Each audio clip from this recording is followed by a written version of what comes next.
প্রিয় দেশবাসী, আসসালামু আলাইকুম। বিগত কয়েকদিন আগে আমি লাইভে আসছিলাম, আমাদের একটা ভিডিও ছিলাম।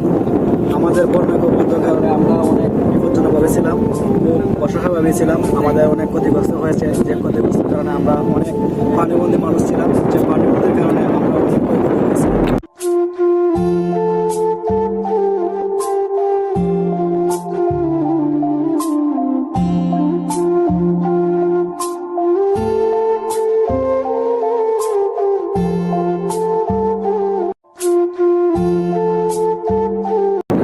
আসলে আপনারা দেখতে পাচ্ছেন আমাদের ক্ষয়ক্ষতির কারণে আমাদের রাস্তাঘাটের যে অবস্থা, যে পরিস্থিতি, এই পরিস্থিতি অবস্থায় আমাদের গাড়ি যাতায়াত করা খুবই অসম্ভব হয়ে চলছে।